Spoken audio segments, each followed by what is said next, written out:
Hello everyone! Tara, samahan niyo kung itong Manor Classic or inner unit ng Seria by Ovialan dito sa Baliwag. Kung nakikita niyo, ito yung parking area natin sa inner unit. So, nakasemento na siya upon turnover. Ganyan-ganyan na siya as is.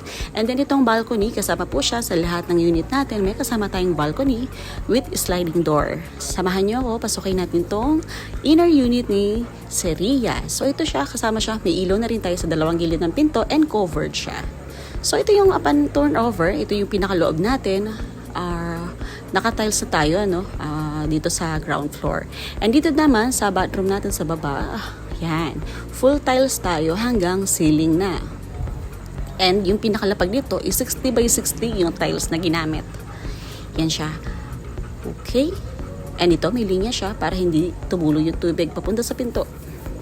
So, ito naman yung working area natin. Pwede tayo dito maglaba and maghugas ng pinggan, and choice nyo kung gusto nyo lagyan ng bubong. Pwede yun para nakakakilos pa rin kayo na maayos, and okay lang na bubong lang, and then konting bakod-bakod lang na bakal para sa security. Para continuous pa rin yung pasok ng hangin. So, tara, kaya tayo sa second floor. Okay, ito na po ang second floor natin with 3 bedrooms and 1 toilet and bath ulit.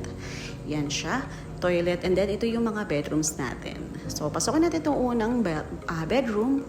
Ito siya. Yan. Ang laki ng window natin sa harap, sliding window. And meron na rin tayong window for aircon. May butas na siya. So, ready na siya. I-installan na lang.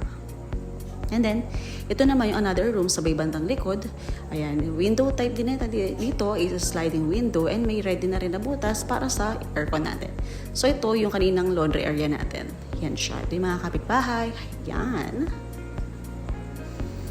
Okay, and then yung last bedroom is yung master's bedroom. Ito siya.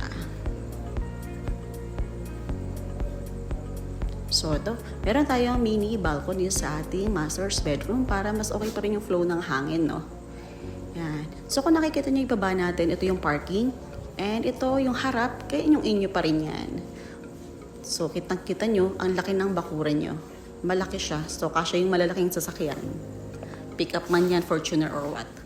So, okay. Punta tayo sa ating bathroom. Same lang siya halos ni ground floor, yung CR. Full tiles tayo hanggang ceiling. Same na same lang siya. So, yan. Okay, 3 bedrooms and 1 toilet and bath. Dito tayo sa second floor. Okay, baba tayo. And dito sa hagdan, upon turnover, gantong-ganto rin siya.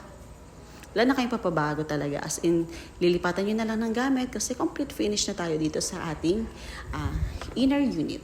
Okay, yan siya. Ang laki po niya. Ang ganda-ganda ayusan. And ito, pwede nyo siyang palagyan ng bakod upon turnover. Yan. So, for tripping, message nyo lang ako. Pwede ko kayong samahan dito sa location natin. Okay, take care everyone. Bye-bye.